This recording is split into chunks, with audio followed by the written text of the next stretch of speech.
ከእግዚአብሔር ከአባታችን ከጌታም ከኢየሱስ ክርስቶስ ጸጋና ሰላም ለእናንተ ይሁን። መድረክ መሠዊያና ምስባክን በሚመለከት የኢትዮጵያ ወንጌላዊት ቤተክርስቲያን መካነ ኢየሱስ ጠንካራ የሆነ ደብዳቤ ይዛ ብቅ ብላለች። ይህንን ደብዳቤ በንባብ ወደ እናንተ የማደርስ ይሆናል። ከዚያ በፊት ግን ለዚህ ባለ 4 ገጽ ደብዳቤ መነሻ የሆነውን 2 ውሳኔዎችን ወደ እናንተ ማድረስ ፈልጋለሁ። የመጀመሪያው በ2003 ዓመተ ምህረት የተላለፈ ውሳኔ ነው። እንደዚህ ይላል። የኢትዮጵያ ወንጌላዊት ቤተክርስቲያን መካነ ኢየሱስ አቋም። የኢትዮጵያ ወንጌላዊት ቤተክርስቲያን መካነ ኢየሱስ በምዕመናን ሁሉ ክህነት ታምናለች። ስለዚህም በሐዋርያትና በነቢያት ምስክርነት ላይ በጸና እምነት የሚኖሩት ሁሉ አፖስቶሎስ ወይም መልእክተኞች እንደሆኑ ታምናለች። አገልግሎቷንም በዚሁ አኳኋን ትመራለች።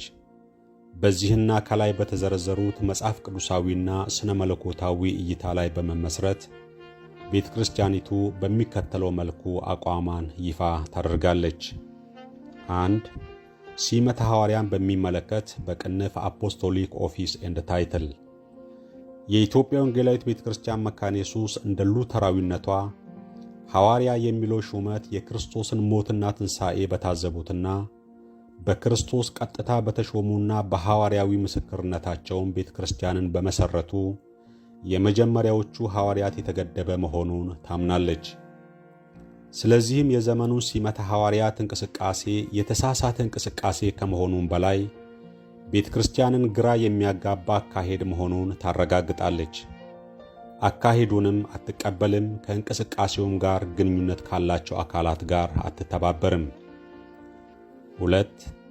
የነቢይነት መደብ አገልግሎት ወይም ሲመተ ነቢይ በእንግሊዘኛው ኦፊስ ኦፍ ፕሮፌሲ። የነቢይነት ሹመት በብሉይ ኪዳን ዘመን የነበረና መሲህ የሆነው ክርስቶስ ወደ ዓለም በመምጣቱ ያበቃ የአገልግሎት ሹመት እንደሆነ የኢትዮጵያ ወንጌላዊት ቤተክርስቲያን መካነ ኢየሱስ ትገነዘባለች። እንዲሁም ትንቢት ሁሉ በቅዱስ ቃሉ የተጠቃለለና ከሐዋርያትና ከነቢያት የተላለፈው ምስክርነት በቂ መሆኑን ታረጋግጣለች። ይሁን እንጂ ቃሉን መሠረት ያደረገና እውነተኛነቱ የሚያስተማምን ትንቢታዊ መልእክት ለቤተ ክርስቲያን መታነጽ እስከጠቀመ ድረስ አገልግሎቱን ትቀበላለች። ነገር ግን አገልግሎቱን እንጂ መደብ አገልግሎቱን ወይም ስያሜውን አይደለም። የአገልግሎቱ ማደራረግ በቤተ ክርስቲያኒቱ ሥርዓት ውስጥ መጠበቅና በአንደኛ ቆሮንቶስ ምዕራፍ 14 በተዘረዘረው መጽሐፍ ቅዱሳዊ መመሪያ መሆን እንዳለበት በአጽንኦት ታሳስባለች ይላል። በኢትዮጵያ ወንጌላዊት ቤተ ክርስቲያን መካነ ኢየሱስ ሥራ አስፈጻሚ ቦርድ 17ኛው ስብሰባ አዲስ አበባ ታኅሳስ 2003 ዓ.ም። የመጀመሪያ ውሳኔ ይሄ ነው። አሁን ደግሞ ቀጥሎ ያለውን ውሳኔ በ2010 የተላለፈውን እንዲሁ አነብላችሁና አሁን ቤተ ክርስቲያን ወዳወጣችሁ ጠንካራ ወደ ሆነው ውሳኔ የማመራችሁ ይሆናል። በ2010 ዓ.ም የተላለፈው ውሳኔ ደግሞ እንደዚህ የሚል ነው። ምዕመናንን ተጋላጭ ያደረገ ድንበር የለሽ የምስባክና የመሠዊያ ኅብረት። በአንዳንድ አካባቢዎች ቄሶች፣ ወንጌላውያን፣ የሰበካ መሪዎች፣ የሲኖዶስ መሪዎችና የመምሪያ ዳይሬክተሮች በዋናነት የተሳተፉበት አሉታዊ ክስተቶች መኖራቸውንና የመንጋውን መንፈሳዊ ደህንነት የማስጠበቅ ከፍተኛ ኃላፊነት በተጣለባቸው አንዳንድ አገልጋዮች ዘንድ የሚስተዋለው ለዘብተኝነት የቤተ ክርስቲያኒቱን አገልግሎት ወደ ከፋ አዝማሚያ ሊያመራ እንደሚችል ካውንስሉ ተገንዝቦ እንደሚከተለው ወሰነ። 1. የቤተ ክርስቲያኒቱን አስተምሮ መሠረት በማድረግ በ18ኛው የሥራ አስፈጻሚ ቦርድ ሲመተ ሐዋርያንና ሲመተ ነቢይን በሚመለከት የጸደቀውና በሥራ ላይ ያለው መመሪያ የቤተ ክርስቲያኒቱ የሥነ መለኮት አቋም በግልጽ የተብራራበት በመሆኑ የሥራ ዘርፎች መመሪያውን በተጠናከረ መልኩ እንዲተገብሩ ሚሽንና ቴዎሎጂ ቦርድ እንዲከታተል። 2.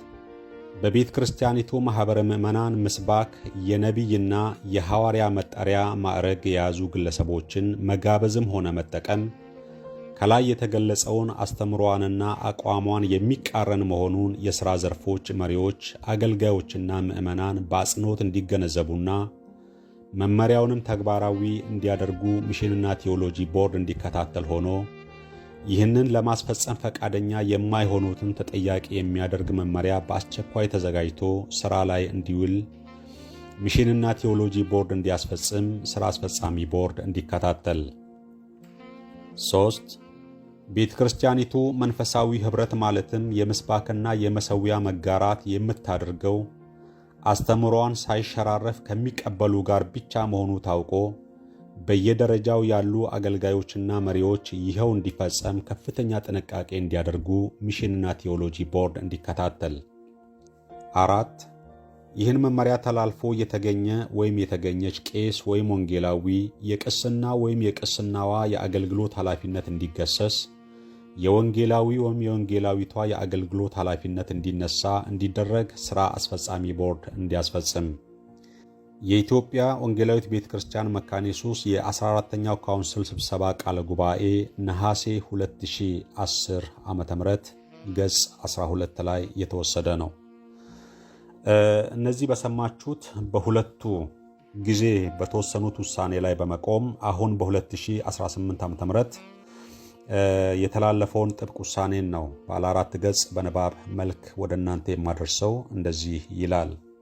የኢትዮጵያ ወንጌላዊት ቤተ ክርስቲያን መካነ ኢየሱስ ዋናው ጽሕፈት ቤት ቁጥር GO ህዝባር 200 ህዝባር 6126 ህዝባር 18 ቀን መጋቢት 16 ቀን 2018 ዓ.ም ለኢትዮጵያ ወንጌላዊት ቤተ ክርስቲያን መካነ ኢየሱስ የሲኖዶስ ፕሬዝዳንቶች፣ የአገልግሎት አካባቢ ወይም ማዕከል አስተባባሪዎች በያሉበት ጉዳዩ የቤተ ክርስቲያኒቱን ሥርዓት አምልኮ፣ የስብከተ ወንጌልና የምስባክና የመሠዊያ ስፍራን መጠበቅና ማስጠበቅን አስመልክቶ ከቤተ ክርስቲያኒቱ ፕሬዝዳንት የተላለፈ ኖላዊ ወይም የእረኝነት መልእክት።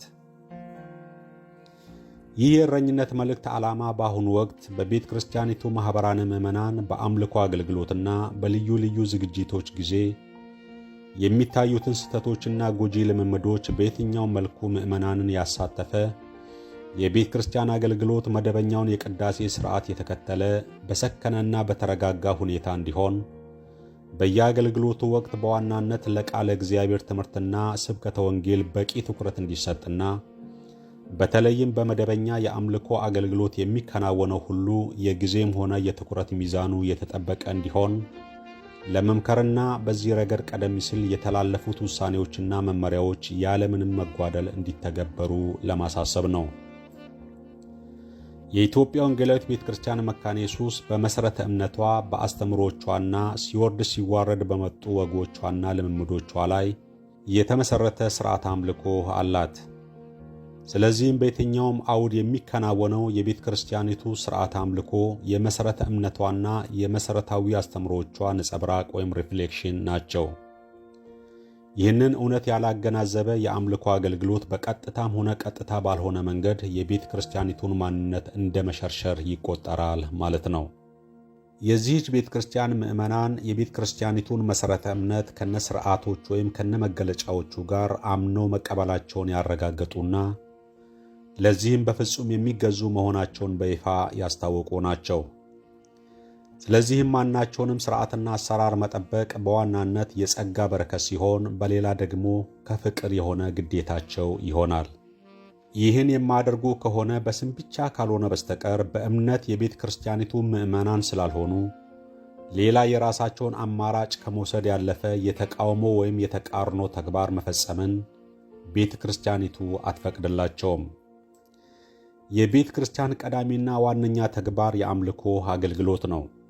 እግዚአብሔር ላደረገልን ነገር ሁሉ የእኛ ምዕመናን ምላሽ አምልኳችን ነው። በአምልኳችን አማካይነት ፍቅራችንና መሰጠታችንን ፈጽሞ ለእርሱ መገዛታችንን እንገልጻለን። ምዕመናን በጋራ የሚዘምሩት፣ ቃሉን የሚሰሙት፣ መባ አስራትና የመሳሰሉትን የሚሰጡት በመደበኛ የእሁድ አምልኮ አገልግሎት ውስጥ ነው። እነዚህ ተግባራት ሁሉ በቤተ ክርስቲያኒቱ ሥርዓተ ቅዳሴ ውስጥ ተገቢ ቦታና ጊዜ ተመድቦላቸዋል። በዚህ ቤተ ክርስቲያን ልምምድ የእሁድ አምልኮ አገልግሎት በርካታ ተግባራትን ያካተተ ሥርዓት ነው። እነርሱም ምስጋና፣ የስግደት፣ ጸሎት ወይም የምልጃ ጨምሮ ስብከተ ወንጌልና ቅዱሳት ምስጢራት ናቸው። እነዚህም ሁሉ የየራሳቸው አሰራርና አካሄድ የጊዜም አመዳደብ ያላቸው ናቸው። በተለይም የስብከተ ወንጌል ወይም የቃሉ እወጃ በእንግሊዝኛው ፕሮክላሜሽን፣ በአማርኛው አባባል ዕለተ ንባብ፣ በግዕዙ መራሁት፣ በእንግሊዝኛው ሌክሽነሪ እና የጊዜውን የቤተ ክርስቲያን ወቅት የተከተለ ነው። ስለዚህም ይህንን አገልግሎት ማገልገል የሚችሉትና የሚገባቸው በቤተ ክርስቲያኒቱ አሰራርና ደንቦች መሠረት የተመደቡ ቄሶችና ወንጌላውያን፣ እነዚህ በሌሉበት ደግሞ በመጽሐፍ ቅዱስ ዕውቀትና በስብከት አገልግሎት ላይ በቂ ሥልጠና ያላቸውና በቤተ ክርስቲያን ዕውቅና የተሰጣቸው በጎ ፈቃድ ወንጌላውያን ብቻ ይሆናሉ። በዚህ አግባብ በእሁዱ የአምልኮ አገልግሎትም ሆነ ማኅበራነ ምዕመናን በሚያዘጋጇቸው አገልግሎቶች ላይ በመምራትም ሆነ በስብከተ ወንጌል ማገልገል የሚችሉት የቤተ ክርስቲያኒቱ አገልጋዮች ብቻ ስለሆነ ከሌላ ቤተ እምነት የሆነ ማንም አገልጋይ እንዳይጋበዝ ቀደም ሲል መመሪያ ተላልፈዋል። ምክንያቱም ምስባክና መሠዊያውን የመጋራት ቃል ኪዳን ወይም ተግባቦት ስለሌለንና ካሉት መሠረታዊ ልዩነት የተነሳ በእነዚህ አይነቱ ተግባራት መተባበር ስለማይቻል ነው። በአጭሩም ጉዳዩ የዶክተሪን ወይም የመሠረተ እምነት ጉዳይ ነው። ይሁን እንጂ አንዳንድ ማኅበራነ ምዕመናን መመሪያውን ቸል በማለት ከሌላ ቤተ እምነት አገልጋይ እየጋበዙ የቤተ ክርስቲያኒቱን ምስባክ ሲያጋሩ ይስተዋላል።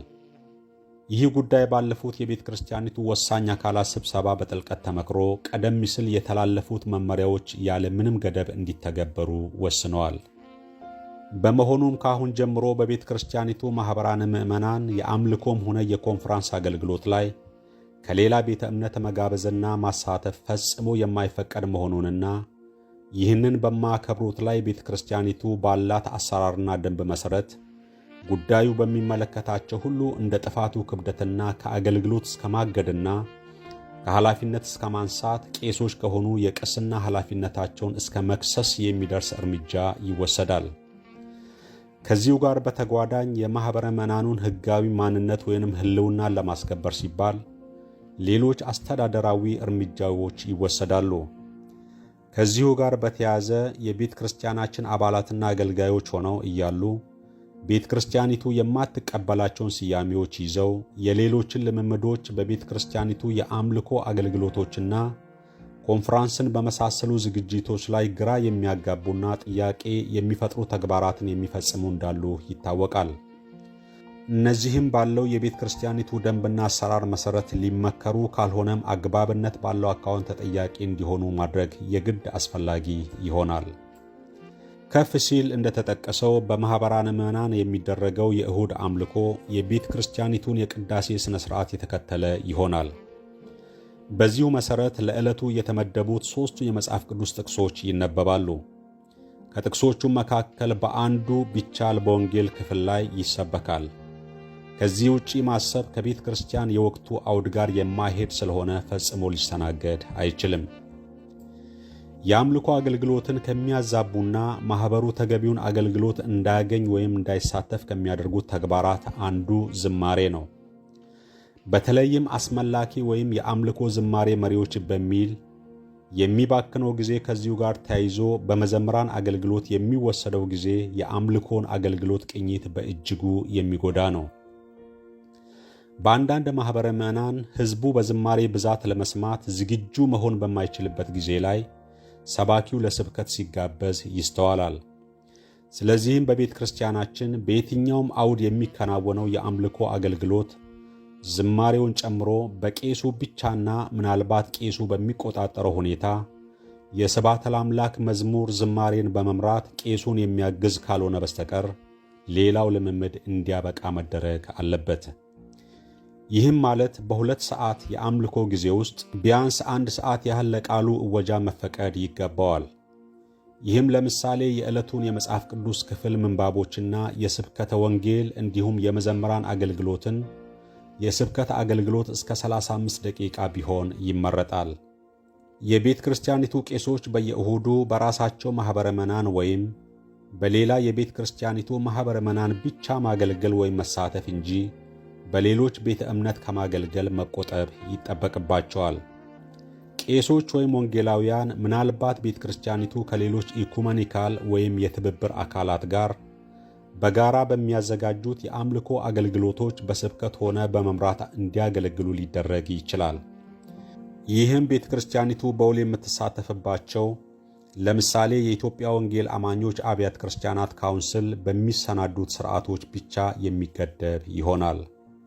ከዚህ ደብዳቤ ጋር ቀደም ሲል በቤተ ክርስቲያኒቱ ወንጌል ተልእኮና ቴዎሎጂ መምሪያ ተዘጋጅተው በሚስዮንና ቴዎሎጂ ቦርድ ከታዩ በኋላ ለቤተ ክርስቲያኒቱ ወሳኝ መድረኮች ቀርበው የጸደቁና እስከ ማኅበረ ምዕመናን እንዲደርሱ በሚል በቀድሞ የቤተ ክርስቲያኒቱ ፕሬዝዳንት ፍርሚያ የተላለፉት መመሪያዎችና ጽሑፎች ዳግመኛ ተፈርመው እንዲደርሳችሁ ተደርገዋል።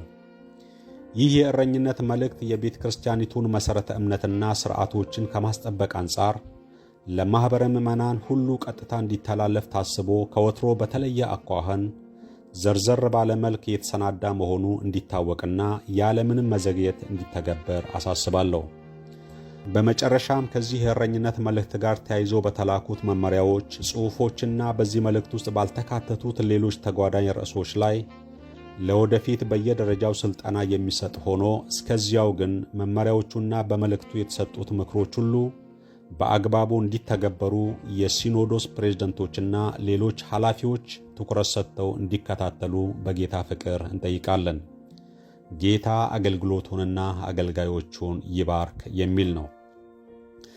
በመጨረሻም የኢትዮጵያ ወንጌላዊት ቤተ ክርስቲያን መካነ ኢየሱስ ማህተም ያረፈበት ነው።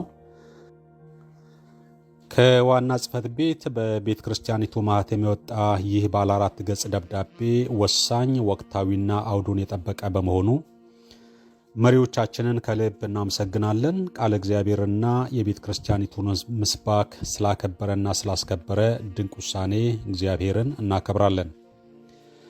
ደብዳቤው በራሱ ይበል የሚያሰኝና የሚደነቅ ሆኖ ሳለ ነገር ግን ከእርስ በርሱ ጋር እንዲጋጭ የሚያደርግና በአስቸኳይ መታረምና አፋጣኝ እርምጃ መውሰድ የሚያስፈልግ ጉዳይ እንዳለ እግረ መንገዳችንን መጠቆም ማስታወስ ያስፈልጋል።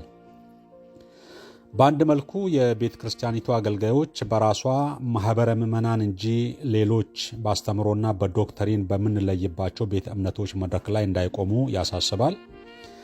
እንዲሁም ከሌሎች ቤተ እምነቶች በመካነ ኢየሱስ ቤተ ክርስቲያን መድረክ ላይ እንዳይጋበዙ በተለይ ራሳቸውን ሐዋርያትና ነቢያት ብለው የሚጠሩትን እነርሱን ከነመጠሪያ ስማቸው ቤተ ክርስቲያን እንደማትቀበልና ከእነርሱ ጋር ማለትም ሐዋርያትና ነቢያት ነን ብለው ራሳቸውን ከሚጠሩቱ ጋር መተባበር የቅስናንም ይሁን የወንጌላዊነትን ማዕረግ እንደሚያስገፍፍ ደብዳቤው በጥብቅ የሚያሳስብ ሆኖ አግኝተነዋል። ነገር ግን የኢትዮጵያ ወንጌል አማኞች አብያተ ክርስቲያናት ካውንስል የሚባለው ማለት ነው ከነርሱ ጋር መስራት ከራስ ውሳኔ ጋር መልሶ መጋጨትና ጸብ ውስጥ መግባት አይሆንም ወይ የሚለውን ጥያቄ ማንሳት አስፈላጊ ነው። ምክንያቱም በካውንስሉ ውስጥ ራሳቸውን ሐዋርያትና ነቢያት ብለው ከሚጠሩ ባለግል ሚኒስትሪ ግለሰቦች ጋር በካውንስል በኩል መድረክ መጋራት በደብዳቤ ውስጥ ገጽ 4 ሁለተኛ አንቀጽ ላይ የሚፈቅድ በመሆኑ ይህ በአስቸኳይ እርምት እንዲደረግበትና የኢትዮጵያ ወንጌላዊት ቤተ ክርስቲያን መካነ ኢየሱስ ከካውንስል ለቃ እንድትወጣ እንዲሁም አሁን በደብዳቤ ውስጥ ባሳወቀችን አቋሟ እና ውሳኔዋ መሰረት አጠናክራ እንድትቀጥል በታላቅ አክብሮትና ትሕትና እንገልጻለን። ይህ እስኪሆን ድረስ በአደባባይ በቃለ እግዚአብሔር እውነት ላይ በመቆም ጥያቄያችንን አጠናክረን የምንቀጥል መሆኑን በዚሁ አጋጣሚ ማሳሰብ ያስፈልጋል። ከዚሁ ጋር በማያያዝ የኢትዮጵያ ወንጌላዊት ቤተ ክርስቲያን መካነ ኢየሱስ ከሉተራን ወርልድ ፌዴሬሽን እንድትወጣ በጥብቅ እናሳስባለን። እግዚአብሔር አገልጋዮቹና ቤተ ክርስቲያኑን ይባርክ። አሜን።